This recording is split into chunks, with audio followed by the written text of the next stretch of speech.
Buenas noches. Buenas.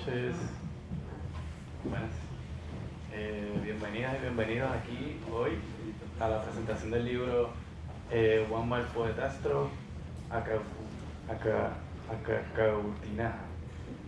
No soy estudiante de quechua, pero no por faltar de respeto, pero bueno, creo que haya salido bien. Bienvenidas y bienvenidos. Mi nombre es Omar Adaguajere, yo soy el subdirector del Centro de Estudios Latinoamericanos y Caribeños aquí en NYU. En el Centro de Estudios Latinoamericanos, CLACS, tenemos un programa de quechua que comenzó con el profesor Odi, aquí hace ya 10 años, que llevamos enseñando la lengua de quechua. Y en conjunto con la enseñanza del quechua, pues siempre se hacen actividades relacionadas, ¿no? Para la promoción del entendimiento no solo del lenguaje quechua, sino de sus comunidades y de la región de donde vienen. Así que pues nos da mucha felicidad poder presentar este libro hoy, acá con el señor Freddy Roncaya, que nos ha dado su tiempo para hablar de su libro, o de la edición de su libro. Sin más preámbulos, pues entonces los dejo con el profesor Odi González para que formalmente presente a Freddy. Un datito importante, al terminar la charla va a haber tiempo también para que puedan hacer preguntas y vamos a tener una pequeña recepción donde pues pueden seguir la conversación allá. Y también pues obtener copias del libro que está a la venta esta noche. Y también les dejo saber que estamos transmitiendo esta conversación a través de nuestra página de Facebook, en live streaming, lo estamos transmitiendo en vivo. Así que si tienen cuenta de Facebook, pues vayan a su cuenta de Facebook y busquen @clax.nyu o claxNYU, donde van a ver el icono con la transmisión, para que lo compartan con sus redes y sus amistades, para que nos vean en el Perú y nos vean en todas partes del mundo.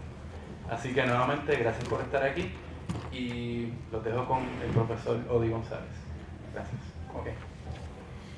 Gracias, Omar. Amigos, muchísimas gracias por venir a la presentación de este libro que, a decir verdad, para mí mismo es un hallazgo, porque lo que sabía de él fue, por ejemplo, en las recopilaciones y en las historias de la literatura peruana de Luis Alberto Sánchez, que le dedican apenas un par de líneas.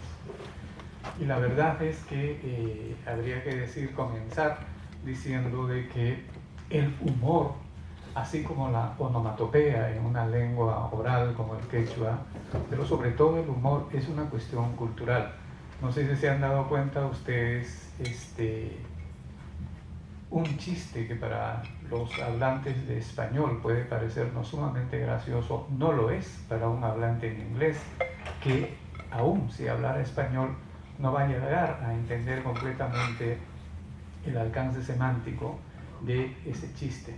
Si a un niñito americano le ponemos a ver el Chavo del Ocho, estoy seguro que no va a reírse como un niño latinoamericano, ¿cierto? Lo mismo con la onomatopea ocurre también, es una cuestión cultural. Siempre conversamos con mis estudiantes sobre esto. Por ejemplo, para el oído andino, el llanto de un niño o el ladrido de un perro es completamente distinto para un oído coreano o un oído canadiense. Si nosotros imagináramos, lleváramos un perrito, traemos aquí y el perrito ladra, y preguntamos a un peruano cómo ladra este perro, o cómo a un andino quechua hablante, cómo ladra ese perrito, y hacemos la misma pregunta a un coreano, a un chino o a un cualquier persona del Medio Oriente, y vamos a tener resultados completamente distintos, no obstante ser el mismo perrito que está ladrando, ¿no? Entonces esa es una cuestión cultural realmente. Entonces, el libro de Juan José Flores, que apenas escuetamente firma como JJ Flores, es un libro de 1933 nada menos. Y es un derroche de un humor mestizo, de alguien que sabe hablar el quechua. Es una especie de jocosidad en la que va a interpolar términos quechuas, traduciéndolos literalmente al español. Por ejemplo, el apellido Bernardino Copa es uno de los personajes, y quisiera resaltar que Flores lo traduce como Bernardino Basura, ¿sí? Bernaco Basura. Habría que decir que el libro está fechado en 1933. El término basura en realidad no existe en el quechua. La palabra copa no es basura. La palabra copa es hojarasca. El concepto basura viene con el papel. Como podrán imaginar ustedes, una cultura oral que no manejaba el papel, ¿sí? Es una cuestión casi incoherente.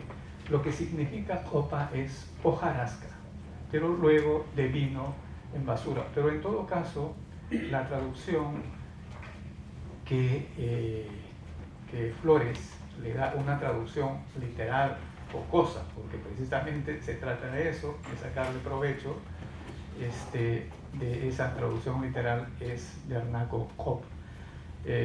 Vamos a presentar a Freddy y luego tendremos una conversación con participación de todos ustedes para saber, por ejemplo, entre otras cosas, si el libro es fechado en 1933, momento en que el primer indigenismo estaba realmente en un momento sumamente importante, de los indigenistas más emblemáticos de ese primer indigenismo. Realmente en ese primer indigenismo hubo gente de un nivel extraordinario. Lo que voy a preguntarle después a Freddy más o menos es si el libro, qué impacto causó entre esta gente que más bien defendía al indígena llamado así, pero era más bien una defensa del indígena pasado, no del indígena presente. Y en ese momento también estaba José Carlos Mariátegui en Lima. Si el libro llegó a oídos de Mariátegui y de Amauta, si le dedicó en algún número de Amauta, todo eso conversaremos. Ahora presentaré a mi amigo Freddy Roncaya, que no solo es un buen poeta, un escritor, un investigador, un gran musicólogo, y él nos explicará en detalle porque él hizo con un grupo de amigos peruanos un esfuerzo para reeditar este libro después de casi 70 años y traernos a conocer este autor, ¿no? Gracias, Ode. Gracias a todos por estar acá. En primer lugar, quisiera dedicar esta presentación a los familiares de Juan José Flores, que todavía están amigos y que han sido muy generosos en esta empresa que hemos hecho de poder reeditar el libro. Su hijo se llama Elifredo Flores Leiva, tiene 96 años. Su nieto es también JJ, está en Argentina, y tiene una nieta acá en el sur, Irma Simons, y también las hermanas Ginette y Ivonne Flores, que han sido muy generosos con nosotros. Y también quisiera reconocer el esfuerzo que realmente sobrehumano que ha hecho Dante González y Pacariné Ediciones de poder reeditar este libro de forma similar. Prácticamente han tenido que reconstruir letra por letra la edición, porque la copia que conseguimos era bastante no visible, ¿no? Entonces han hecho un esfuerzo bastante grande. Pero Antes de hablar del libro, yo quisiera leerles un par de segmentos para más o menos entrar al fondo, ¿no?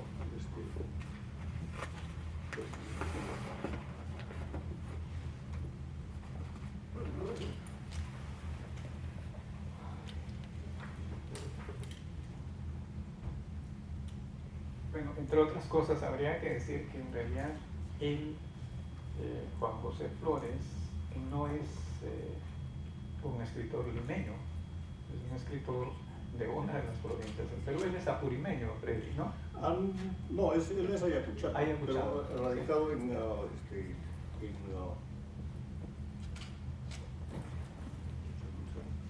Radicado en Ocobamba.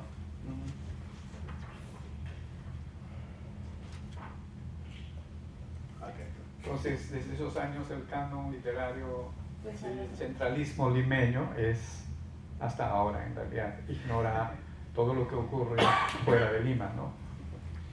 Bueno, entonces, hablando un poco, tomando lo que estaba diciendo antes acerca de las onomatopeas, entonces les está acordando de la historia es bien simple. Él es un poeta pueblerino que no tiene ningún trabajo, ni oficio, pero le gusta hacer versos y vive de eso. Y bueno, entonces un día lo invitan a la casa de un cura, a un matrimonio, entonces se encuentra con el cura está muy feliz.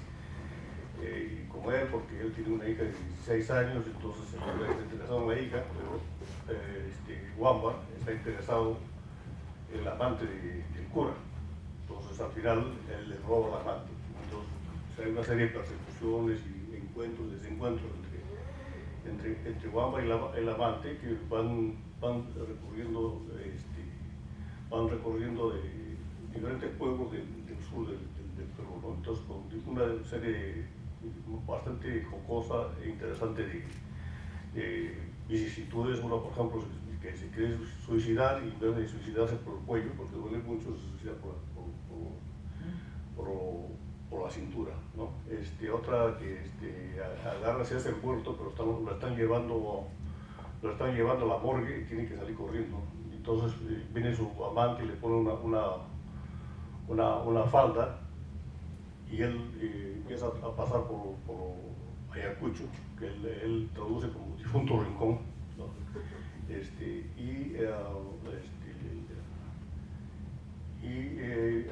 Las mujeres le ayudan, le dan regalos y él se va levantando las faldas. Solo se da cuenta que es hombre y tiene que salir y disparar nuevamente, ¿no? Entonces, hablando de lo que las onomatopeyas, cuando pedía chicha o mote y no había, me decía pau. Para hacerme dormir, chis. Para hacerme orinar, pis. Para mandarme a la excusada, an. Para hacerme sentar, ta. Para cargarme, pa. Para hacerme andar, pinchan, pinchan. Para hacer parar, pálalo, pálalo. Para asustarme, cucucha. Para darme los remedios y la dieta, añacha. Para impedirme andar por temor a que me caiga por débil, pancalán, etcétera, etcétera, ¿no?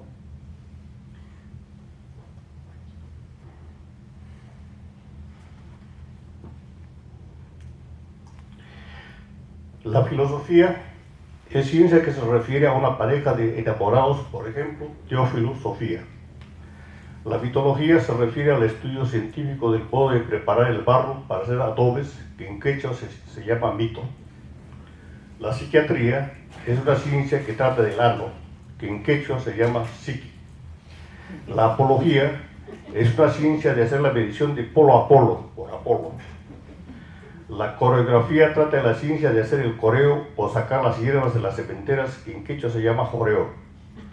La caligrafía se refiere a la ciencia de calificar a los hombres y las mujeres. La poligrafía es una ciencia que trata de la política en general. La trigonometría es una ciencia que se ocupa del trigo, del método de cultivarlo para sacar abundante cosecha. Tecnología es una ciencia que se refiere al rescate de Tacna y Arica, etc. Entonces, esa es más o menos una idea, ¿no? Entonces, pero en cada página del texto, lo que hace él es usar la traducción literal, ¿no? Y luego jugar con las ambigüedades del quechua. Una de las cosas que tenemos que entender es que creo que a veces cuando pensamos en quechua pensamos que es una lengua que solamente tiene un serie de significados, ¿no? Pero hay bastantes ambigüedades y también hay sinónimos. Por ejemplo, Hanaspacha, arriba mundo, ¿no? Tranquilamente ha podido traducirlo como círculos del cielo, ¿no? Arriba mundo, ¿no? El caso Ayacucho, que todo el mundo lo conoce como Rincón de los Muertos, difunto rincón, ¿no? Entonces va jugando con este tipo de entonces el lenguaje mismo, esa traducción, ¿no? El lenguaje mismo se empieza a convertirse en un personaje más de la trama. Entonces yo acabo de leer el texto por tercera vez y cada vez que lo vuelvo a leer encuentro mucho más cosas que ni siquiera se me habían ocurrido anteriormente. Venimos trabajando este texto hace por lo menos unos 7 u 8 años, ¿no? Una de las cosas, por ejemplo, que acabo de descubrir es que muchas de las canciones que nosotros estamos todavía cantando ahora, ¿no? Él las está signando, ¿no? Chuyaya Sarachalanta, ¿no? En 1933, ¿no? Esa canción ya la estaba transcribiendo. Entonces, esta es una canción de corte popular que todavía se sigue cantando, ¿no?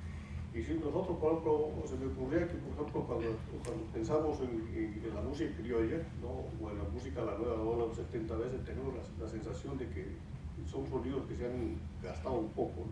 Pero hay otras canciones que por una serie de dinámicas, una serie de dinámicas un poquito más complejas, siguen manteniendo frescura, ¿no? Será por las nuevas versiones, los nuevos tipos de gente, etc. Pero el caso es de que estas canciones están ahí, están también un montón de adivinanzas, ¿no? Y hay una especie de diálogo constante con la tradición oral, ¿no? Un gran conocedor de las chicherías, obviamente, porque es un borracho empedernido, ¿no?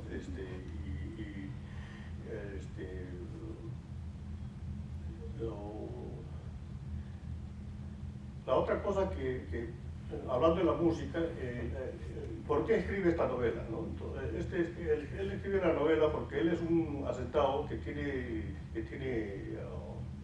vive en Apurímac, en Mocobamba, pero también tiene una casa en Lima, ¿no? Entonces, se pelea con un señor que se llama Rodrigo Aybar, que es el pariente de los famosos Aybars, ¿no? De Alborada, qué sé yo, que son también músicos, ¿no? Y que también son de Cobamba, ¿no? Entonces, no sabemos en este momento si esos son los Aybars de ahora son descendientes de la persona por la cual se ha peleado Juan José Flores. Entonces, cuando publica el libro, este libro empieza a ser perseguido inmediatamente por el asentado, ¿no? Y por los curas, ¿no? Porque los curas agarran y empiezan a decir, bueno, no, esto no puede aparecer, ¿no? Todo lo compran, lo queman y solamente queda un pequeño baúl donde hemos podido encontrar esta versión, ¿no? Que estamos republicando en este momento. Entonces, luego ha habido varios estudios. Hay un estudio muy interesante, por ejemplo, de Víctor Flores Coragua, que dice que Huámbar se puede estudiar, se puede entender como un modelo carnavalesco de Pastín, ¿no? Otros estudios interesantes de Alfredo Villar, que dice que Huámbar había superado el indigenismo antes del indigenismo, ¿no? Refiriéndose un poco a la pregunta que estabas haciendo hace rato, ¿no? Bueno, entonces podríamos comenzar. La pregunta que había iniciado aparece en 1933 con un autor que me parece que es su único libro, ¿no? O tuvo previamente, como todo novelista, una etapa de poeta o de periodismo, no lo sé. Pero mi pregunta central era si cuando aparece el libro tiene un impacto en los medios.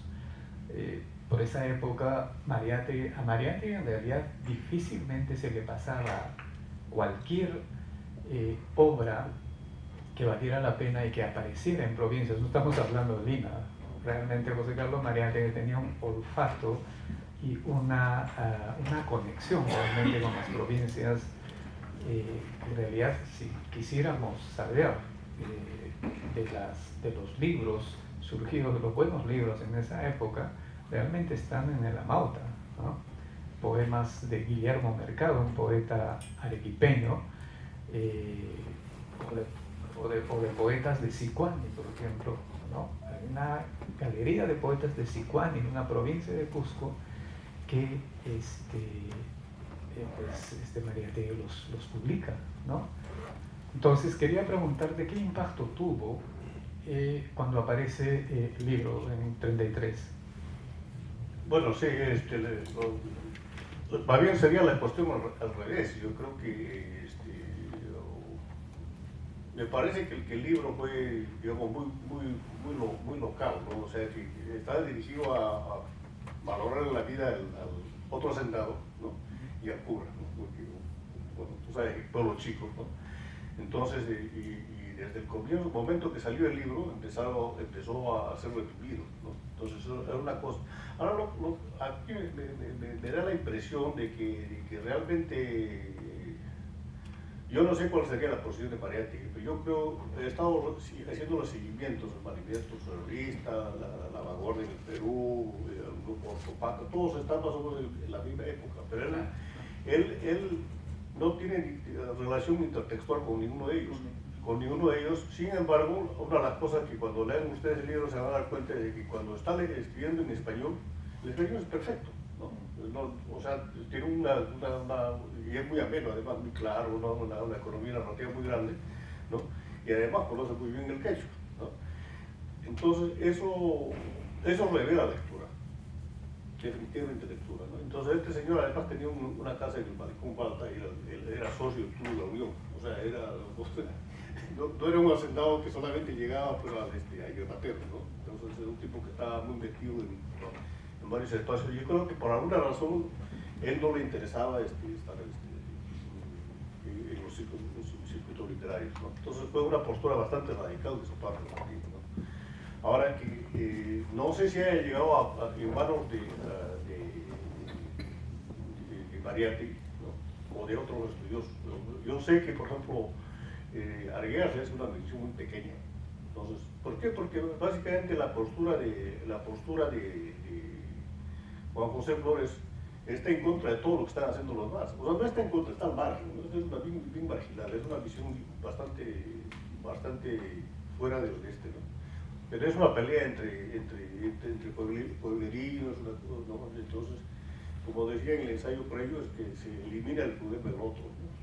Entonces no hay ese trato paternalista que da el primer indigenismo, ¿no? Por la cuestión de lo que todavía mencionaba, lo que mencionaba Cecilia Méndez, ¿no? Incas sí, indios no, ¿no? Entonces ahí ese problema no existe, ¿no? Entonces yo creo que él tenía esa posición radical, ¿eh? A mí me parece bien interesante, ¿no? Entonces, además, pero a la vez se adelanta mucho a lo que estamos haciendo ahora, con la lectura bilingüe, trilingüe, etcétera, ya la estaba haciendo eso, él estaba haciendo. Y está, bueno, y también creo que en la lectura intertextual él está chocando con Chocano, ¿no? Porque tiene un montón de poesías rimbombantes, ¿no? Pero los rimbombantes lo lleva al absurdo. Hay una cuestión visible, quizás más tarde puedo ver una cosa más así.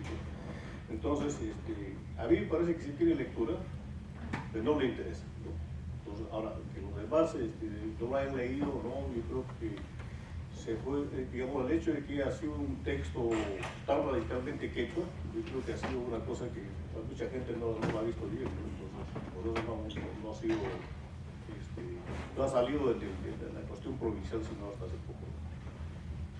Ya, bueno, pero habría que decir también que dentro de ese humor de Flores también hay una especie de ¿cómo podríamos llamarle? Una especie, dentro de esa jocosidad, lo que Flores hace es también lo que los mestizos van a hacer después, es decir, por ejemplo, burlarse de la dicción, de la articulación de un monolingüe. Por ejemplo, encontramos eso, esa parte a mí francamente me llamó la atención porque es, digamos, eso persiste hasta ahora. Es decir, si yo digo, señor, es decir, las vocales E y O en la dicción del monolingüe pasan como I y U. Y de eso la gente hispanohablante se burla y hace escarnio de esa pronunciación y los tratan como bárbaros, una cosa así. Y hay un segmento en el que toma, para decir de usted, dice usted, algo así, ¿no? Y hay una serie de palabras y me extraña que un tipo tan sensible como Argueda, sensible a este tipo de digamos, de productos literarios, no le haya dedicado un poco más de espacio, digamos.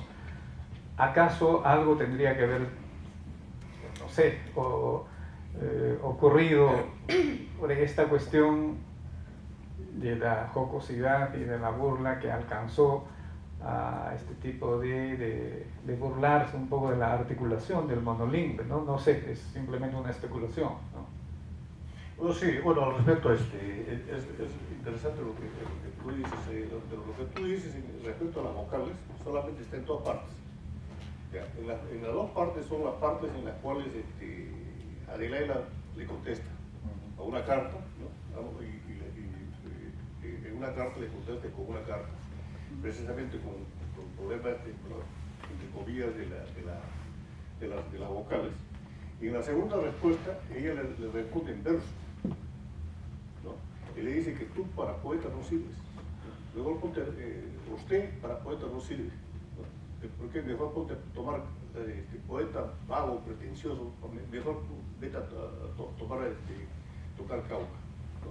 Entonces, ¿qué está haciendo? Está usando ese registro para burlarse de la nueva cultura. Eso es uno. Ahora, es la otra cosa que todo lo demás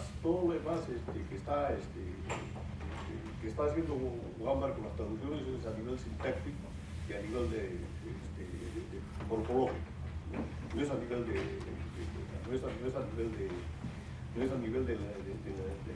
los sonidos. Entonces, a mí me parece que es verdad, eso se puede hacer esa crítica, pero hay una diferencia. En el caso de Juan José Flores, él conoce el quechua. En el caso de la gente deña o qué sé yo, que critican el modo de hablar de los andinos, ellos no saben el quechua. Y muchas veces tampoco saben el español. En cambio, no era maestro de la religión. Entonces hay ese tipo de cosas que claro, que sí se puede entender como tal, hay que dar un cierto matiz y darle un poquito más de... Entonces, y lo otro que es importante, que creo que al escribir en estos registros, ¿no? Él ha hecho posible, ¿no? El derecho que tenemos nosotros, los bilingües, y a veces trilingües, ¿no? Empezamos en nuestra propia lengua, ¿no? Y nuestro propio registro, ¿no? Porque generalmente los bilingües hasta ahora, ¿no? Hasta antes de encontrar a Wambar, nos hemos esforzado por tener un español limpio, puro y esto, ¿no? Castizo, galleta, como diría el trío de Ayacucho, pero no es necesario, ¿no? Entonces, yo creo que ahí está, o sea, pese a esa contradicción, ahí está ¿no? Y además, lo que Seín Zorrilla decía, el lenguaje Wambar, la clave Wambar, rescata formas de hablar que tenemos todo el tiempo, ¿no? Nosotros, los bilingües, siempre estamos jugando con ese tipo de sentido, ¿no? Facebook, ¿no? Facebook, ¿no? Entonces, habría que tomar eso en consideración, sí, definitivamente, ¿no? Pero no creo que haya sido un racista declarado necesariamente. Bueno, recuerdo que en esto de las aliteraciones, esto de de hacer una lectura literal del quechua y en los bilingües. Recuerdo que cuando estuve 3 años ya en NYU, el profesor, un gran experto en el quechua, un gran quechua hablante, el profesor norteamericano Bruce Mannheim, vino acá en NYU para evaluarme. Entonces, él es un poco serio. Cuando fue a mi clase, él tenía que evaluarme el desarrollo de la clase, ¿no? Entonces, y luego al final de clase los estudiantes tenían que preguntarle en quechua a él. Ese era el programa, digamos, una de las evaluaciones. Entonces, al final de clase, como Bruce es algo serio, los estudiantes se sintieron como afocados para hacerle alguna pregunta.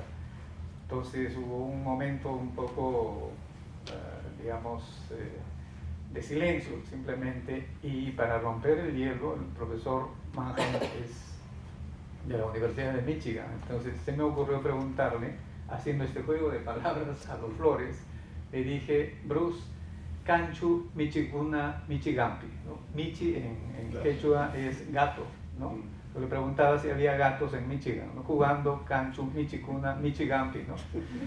Entonces rompí así el hielo y los estudiantes comenzaron ya a soltarse un poco más. Pero esto que hace Flores en realidad es muy común en realidad entre los mestizos, entre los bilingües, ¿no? Especialmente para poner los apodos, para llamar por sus apodos a las personas de diferentes regiones de cada uno de los pueblos. Y bueno, esto también está presente en la narración. Quería preguntarte también, tú en el ensayo lo calificas abiertamente, lo declaras como una novela. Yo más bien diría que es una narración larga, ¿no? La novela tiene una estructura un poco más perteneciente a la escritura, en tanto que aquí se interpola la oralidad, es más oral en realidad. Entonces, no sé si esa definición de una novela así a secas, simplemente se me ocurre preguntarte esto: ¿por qué declaras una novela este libro? Porque me gustó el sonido de novela.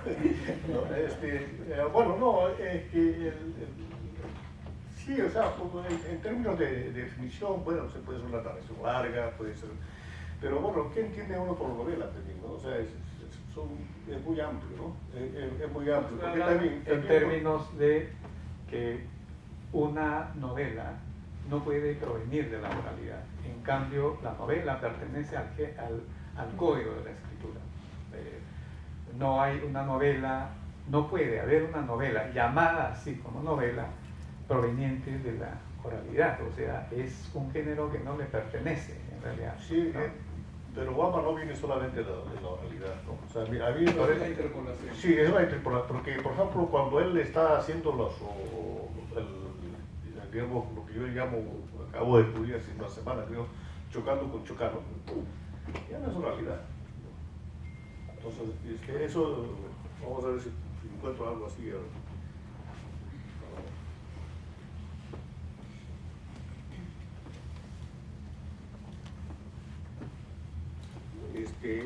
Ya eso no es oralidad. Sí, digo esto porque, por ejemplo, hay ahora, hay una novela que se ha publicado en el Perú, novela completamente escrita en quechua, ¿no? Hay una contradicción todavía no he leído la novela ciertamente, y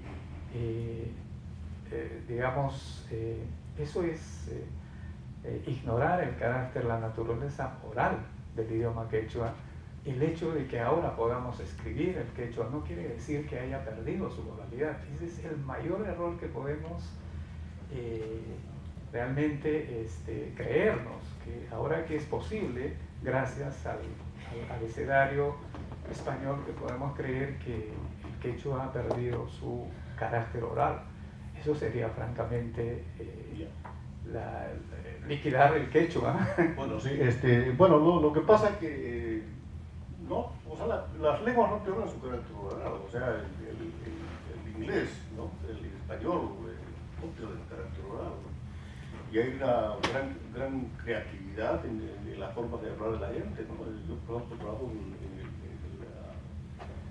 flea market, ¿no? Y una de las cosas que a mí más me atrae en el flea market es lo que llamamos con mi esposa el trash talking que tenemos ahí, ¿no? Hablar mal de uno, hablar mal del otro, qué te pasó, qué esto, y el intercambio con uno, ¿no? Entonces esa es la realidad también, ¿no? Entonces la relación de la literatura con la realidad es compleja. Pero volviendo a lo que decías antes, por ejemplo, ¿no? Esto, por ejemplo, no puede ser, está escribiéndole a una de sus, se enamora de 3 hermanas o abanguidas a la vez, entonces a las 3 les escribe su hermana. Escucha, oh fementida Rosario, mi electrodinámico clamor, mi poético epitalambio lapidario, te da la mirada de mi amor. Tú me has dejado, Leda Rosario, en hondo y amartelado lacrimal. Mi sincrónico corazón es el ovario de mi oceánico dolor estival. Entonces, digamos, está reduciendo, ¿no?, la rimbombancia de la poesía modernista, ¿no?, de la cual Chocano en ese tiempo estaba en la cúspide al absoluto total, ¿no? Y está también, y para eso está usando recursos del surrealismo, ¿no? La asociación libre, ¿no? Y está adelantando lo que ahora es la poesía del lenguaje. Claro, ¿no? O sea, yo estoy seguro de que la gente que está escribiendo poesía del lenguaje en estos momentos no se va a sentir representada, pero ¿no? Porque si uno no está muy acostumbrado a la poesía del lenguaje, así es que le suena esto, ¿no? Entonces, yo creo que sí, su relación con la realidad es bastante, no solamente con la realidad, sino también con las canciones, ¿no? Por ejemplo, el episodio donde que él está enfermo y cuando se despierta está la bien casado con Adelaida, ¿no? Hay una canción que se llama Sonrollata, ¿no? Que le van llevando a la iglesia y tiene que van a ir a la fiesta, etcétera. Todo lo que está pensando es algo que es diferente a lo que realmente está sucediendo. Claro. Sí, habla el micrófono. Sí, disculpe. Para que se oiga.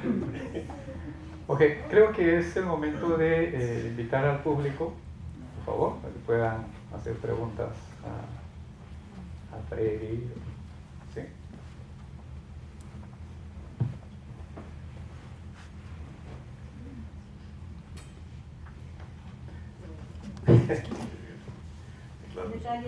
Un detalle muy importante que yo he visto en la novela voy a decir también, un detalle que he visto muy importante es que el trasfondo de toda la historia, de cómo Wambar lucha contra, ¿qué diríamos?, contra la iglesia, contra el poderío de la iglesia.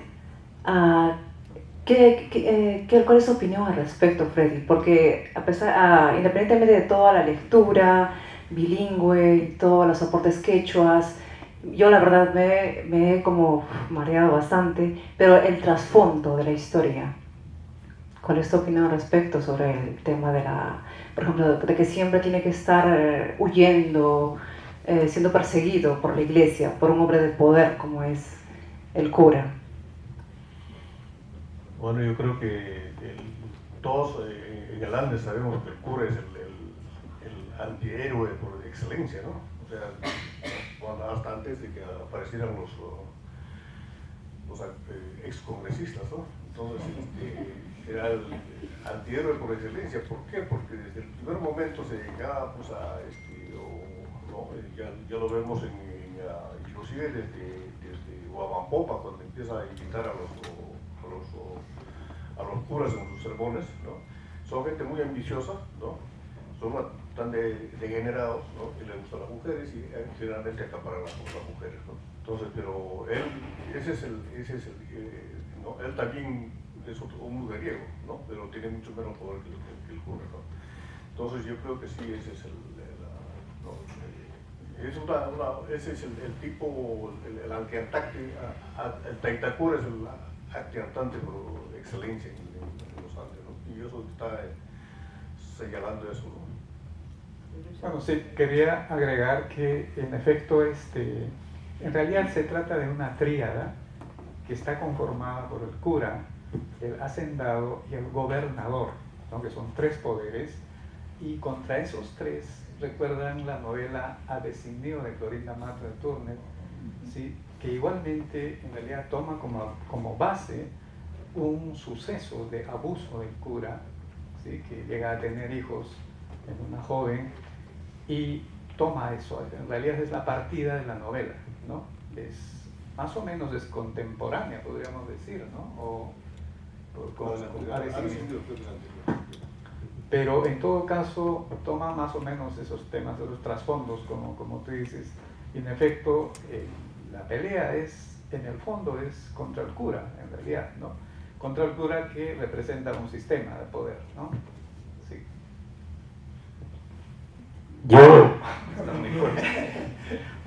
Yo quiero también opinar sobre la novela, porque yo la he leído en una circunstancia muy difícil cuando venía de Lima hacia México y tenía unos compañeros de silla que eran un poco indigeribles, entonces me puse a leer la novela y de tanto reírme la gente se tuvo que relajar, ¿no? Porque siempre viajar en el avión es una... Es el efecto Obama, ¿no? Exacto. Y entonces a mí sí me convence que es una novela porque además es una propuesta única, ¿no? No es un modelo que lo ha tomado de ninguna universidad o de ninguna tradición de la escritura, especialmente en las provincias, ¿no? Como Freddy Roncayo lo decía, hay ese desprecio de las capitales hacia las provincias, de considerar que la gente que vive en provincias son incapaces de producir material, ¿no?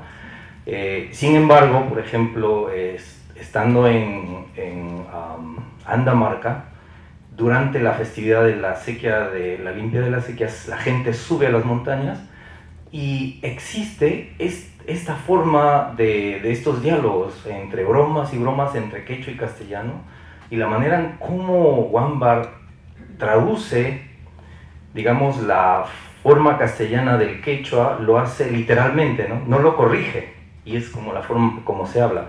Y un detalle muy fantástico es, por ejemplo, que pone a la mujer como una mujer muy capaz de poder escribir y de poder escribir versos, ¿no?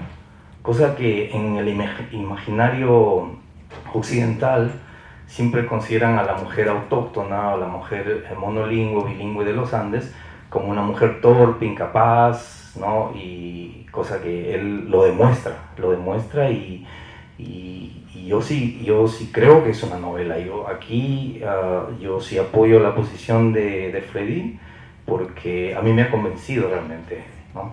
Gracias.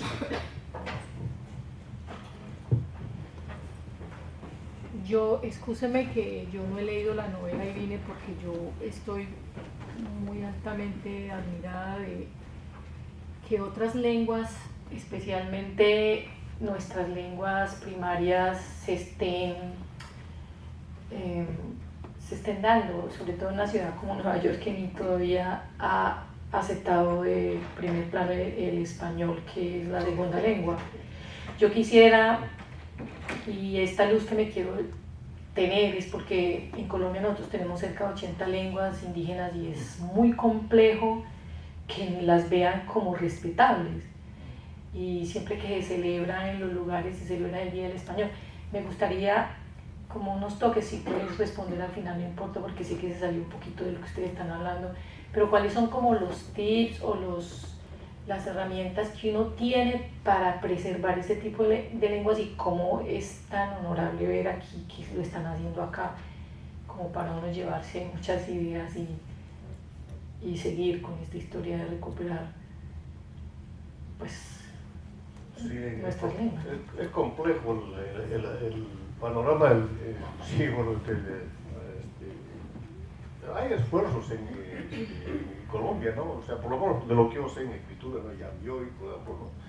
Fred Tutankamón, tienen, ¿no? Algunos, ¿no? Ahí también está Juan Guillermo Sánchez, que tiene una página muy interesante que se llama cibormayo.com, en el cual está haciendo traducciones de diferentes tipos, poetas indígenas, poetas, por ejemplo, apache, y lo traduces al español y al quechua, por ejemplo, o al guaraní, etcétera, etcétera, ¿no? Entonces, hay una serie, por el lado de la escritura, ¿no?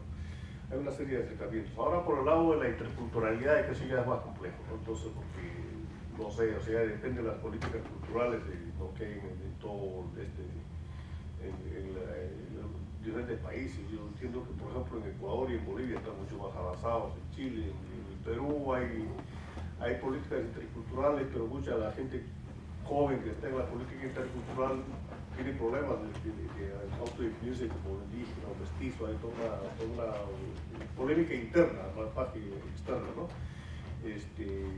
Sin embargo, paradójicamente, la gente más joven en el Perú es la que está haciendo el trabajo creativo más interesante, ¿no? Y ese trabajo creativo tiene que ver, y ahí creo que nos supera a todos nosotros, porque ni siquiera es textual, ni oral, ni siquiera es tecnotexto, ¿no? O sea, es que como mezcla diferentes tipos de registros, ¿no? A través de las plataformas virtuales, ¿no? Que una de las ventajas que tienen las plataformas virtuales es que rompen esa oposición tajante y exclusiva y brutal que había antes, cuando nosotros crecimos, que una cosa era moderno y otra cosa era no moderno, ¿no? Entonces ahora, por ejemplo, puede haber un gran articulador, ¿no? Y hay grandes articuladores, ¿no? Articulando de lugares poco usuales, ¿no?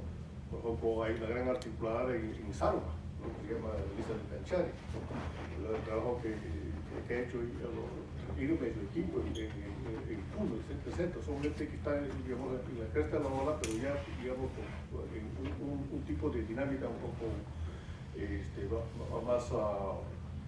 más fértil, ¿no? Y supongo que eso sería explorar esos espacios, creo que sería una buena alternativa, por lo menos desde afuera, sin conocer las cosas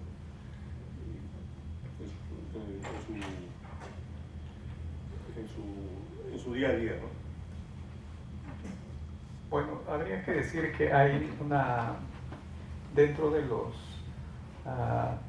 los esfuerzos que se hacen por preservar, por divulgar el quechua, hay esfuerzos como, por ejemplo, no sé si sabía usted, señora, que hay una traducción de la primera parte del Quijote al quechua, ¿no? Realizada por Demetrio Tupac Yupanqui, que si bien no es una traducción, digamos, muy, como diríamos, una traducción, digamos, que recoja, ¿sí? que haga esa transformación de una novela a la oralidad, es decir, para que en este caso no va a ser el lector, sino es el oyente. Probablemente si esa traducción la llevamos a una comunidad de hablantes, el habitante de esta comunidad no va a leerlos porque son iletrados todavía, pero puede escuchar si la traducción es buena y entender completamente que un profesor o un muchacho lea. Entonces, con todo esas falencias, en realidad esta traducción es un gran intento y un gran desafío que se dio don Demetrio Tupac Yupanqui para verter esta obra monumental de la literatura universal, ¿no? Y eso es por un lado. Hay una gran producción de poesía, de canciones, y por otro lado, ya realizado más por académicos, es el trabajo de investigadores y lingüistas. Nosotros realmente nunca podremos pagarles, los peruanos, a esta gran legión de peruanistas, de andinistas, que nosotros lo llamamos así, que han trabajado realmente desde los años 30, 40 en la preservación, difusión del idioma quechua, y creo que en los últimos años el gobierno peruano casi como avergonzado porque sean esfuerzos individuales de organizaciones no gubernamentales que hayan trabajado por décadas recuperando, preservando, recopilando materiales, publicándolos en ediciones bilingües, cosa que el Estado no hacía. Digo que creo que avergonzado por eso el gobierno peruano finalmente hace ya esto unos 7 años viene trabajando más o menos bien. Ahora hay educación bilingüe, intercultural, los niñitos monolingües podrán aprender en su idioma nativo, en el quechua, el aymara o las 32 lenguas amazónicas que tenemos, todo el conocimiento, y de allí poco a poco irán aprendiendo el español, que es la lengua de sobrevivencia. Si no aprenden el español, es imposible que ese niñito pueda desarrollarse en un medio que está conformada por 2 lenguas y por 2 culturas, ¿no? Hay algo de eso en el Perú, y como dice Freddy, creo que en Bolivia, sobre todo en Bolivia, eso está un poco más desarrollado, pero ya México está realmente desarrollado, ¿no? México nos lleva mucho en eso. Hola, quería preguntar sobre... quería primeramente agradecerle por este gran aporte a la cultura y la literatura quechua y peruana, pero también quería preguntar sobre el tema de cholización o cholaje en las ciudades, en los centros urbanos del Perú, y como esta obra es una obra bilingüe que trata de una mezcla del quechua y el español, el castellano, en los 30. Uno puede decir que es un texto un poco anticuado para para el mundo de hoy, puede ser alguna crítica así, eso no es el mío, pero lo que yo quería preguntar es que si ¿qué utilidad cree usted que tiene este libro para los hijos de migrantes internos indígenas que van a las ciudades, que son desraizados de sus pueblos y que crecen en Lima con esa identidad dual? ¿Y cree este libro tiene una utilidad para para ayudar a una creación de una conciencia chola o de cholaje en el Lima, que puede preservar la cultura quechua, pero también entender su situación bien específica? Bueno, en primer lugar, en Huámbar no existe la palabra cholos. No, el problema, o sea, sí, claro, es un texto escrito por un mestizo asentado, escuchando a puerteños, pero no existe el problema del otro, ¿no? Entonces, ¿cuál es la utilidad? ¿No? Que es muy difícil hablar de la literatura en términos utilitarios, ¿no? ¿Cuál es la utilidad? La utilidad es permitir que nosotros, ¿no? Y con eso hemos estado hablando bastante con Irma y con Rubén, es permitirnos que nosotros, los bilingües, ¿no? Podamos expresarnos con todo derecho en nuestros registros lingüísticos, ¿no? O sea, ¿por qué tenemos que esforzarnos en solamente escribir bien en español o solamente escribir bien en quechua, ¿no? ¿Por qué no podemos hacer una cuestión chapu-chapu, ¿no? todo mezclado? ¿Y por qué no? O sea, es nuestro derecho, y además es algo que todavía lo hacemos, ¿no? Y es una cosa bien curiosa, una de las palabras más usadas por la derecha, ¿no? Y por mucha gente, ¿no? Sin saber, ¿no? Y como escarnio, qué sé yo, es una palabra que está en clave Huámbar, terruco. ¿Qué es un terruco? Es una expresión Huámbar. Es una mezcla entre español y ¿La palabra está en el libro? No, estoy dando una mezcla, o sea, digamos de que hay muchas cosas que se entiende, hay muchas cosas que yo creo que nos da la libertad de movernos nos da la libertad, para la redundancia, de movernos con libertad en los 2 idiomas sin tener que estar pensando que uno es mejor que el otro, ¿no? Y esa es una actitud completamente avanzadísima, porque todos los demás textos de la literatura indigenista, ¿no? está ese problema, ¿no? Siempre hay una especie de mirada paternal, inclusive en Sara Cosecho de López Alarcón, que también reproduce la forma de hablar de este, ¿no? De sus personajes, ¿no? Que son botos, etcétera, etcétera, ¿no?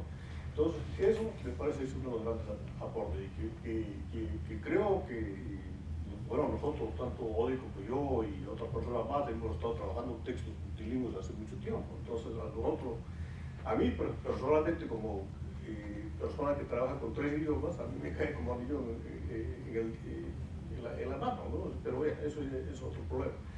Es la libertad de poder expresarnos en los registros y expresarnos como el derecho ¿no?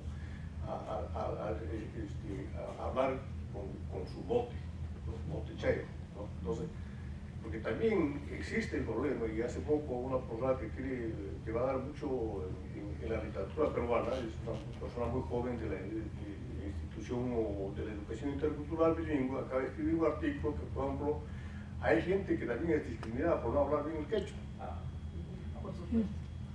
¿No? Entonces, o sea, no es que son Iscaiway Street, ¿no? O sea, no solamente que te discriminan a ti por no hablar bien el español, a mí, por ejemplo, me discriminaría completamente, porque no, yo hablo más o menos, ¿no? Pues, paso piola nomás, ¿no? Puedo leer, puedo escribir, pero no, lo puedo articular también. Entonces, pero un texto como este a mí me da la libertad de poder crear y hacerlo, ¿no? Creo que ese es el gran aporte de Bueno, pero la pregunta también decía, ¿qué le podría dar a un joven hijo de migrantes quechua hablantes? ¿Qué le podría aportar este libro? Y realmente es una gran pregunta. Imagino que simplemente podríamos ver esa interpolación de 2 mundos, ese bilingüismo, y que es posible hacer hacer una literatura a partir de ahí. Y quisiera aclarar que en realidad cuando digo que no me parece una novela, no es que quiera cortarle méritos, ¿eh? Eso no tiene absolutamente nada que ver. Estoy pensando en términos de, vamos a llamar a Dioses y Hombres de Huarochirí o al testimonio de Gregorio Condori Mamani una novela. No, precisamente su gran riqueza es su diferencia. No son novelas, no tienen por qué ser novelas, son grandes libros, ¿sí? Solo eso, ¿no? Por si acaso para aclarar en realidad. ¿Alguna pregunta más?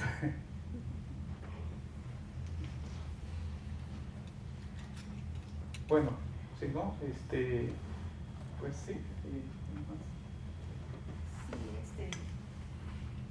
Freddy, yo soy una andina puquiana.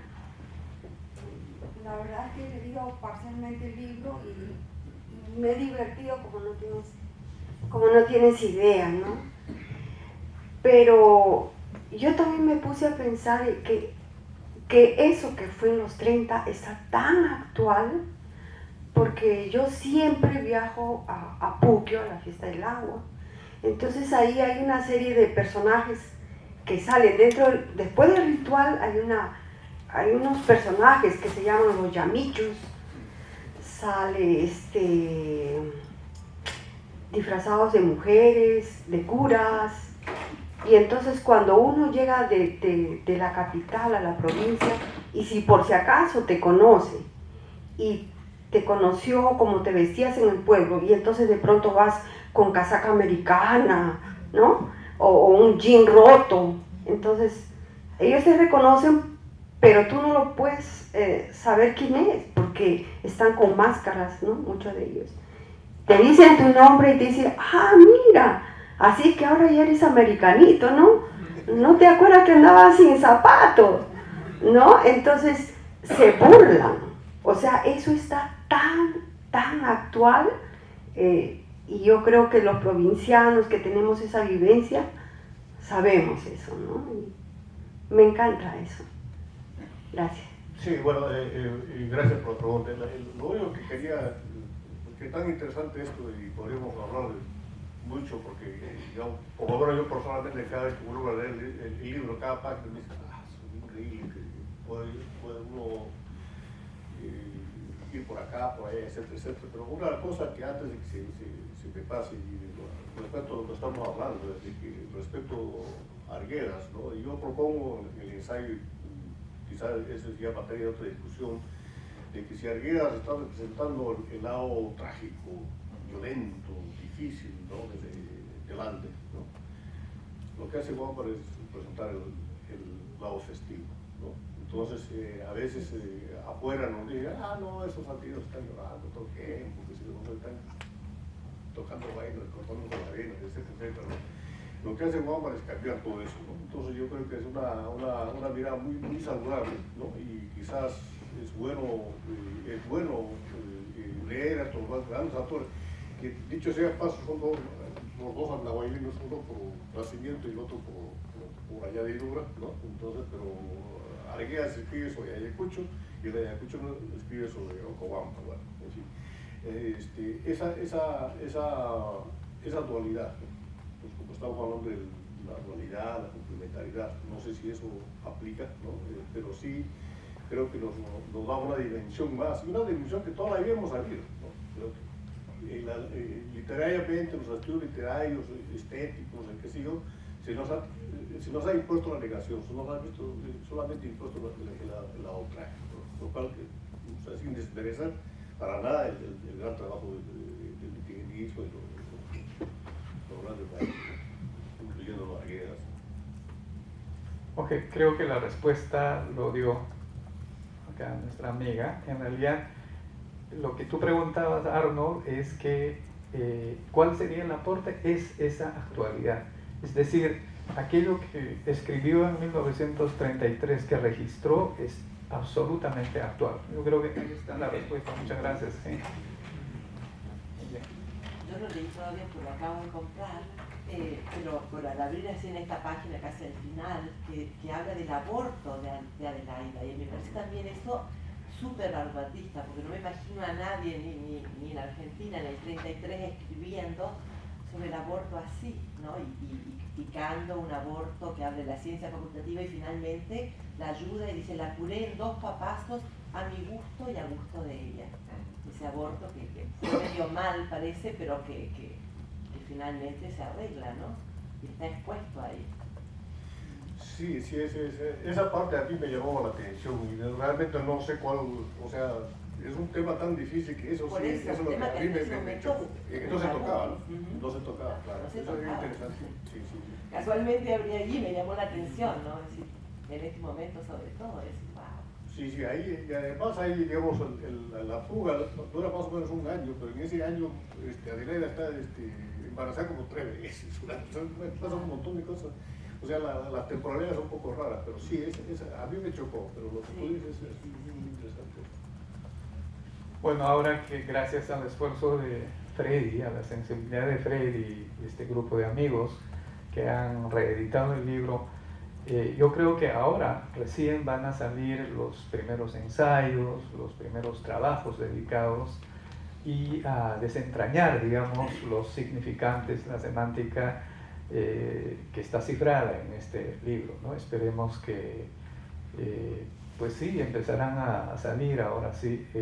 Lo has presentado en Perú, sería muy bueno, ¿no? Eso es muy importante. Sí, se ha presentado en Perú, en San Marcos, hace como 2 meses, pero yo no pude estar, pues, un poquito lejos.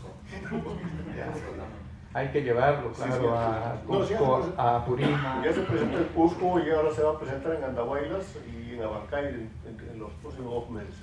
2 meses se ha presentado en Arequipa, ¿no? Pero bueno, ha sido otra persona, ¿no? Y pues, en el Cusco estuvo Dante González y estuvo Daniel Agripino Palomino, que es un tipo bastante interesante, que tiene una producción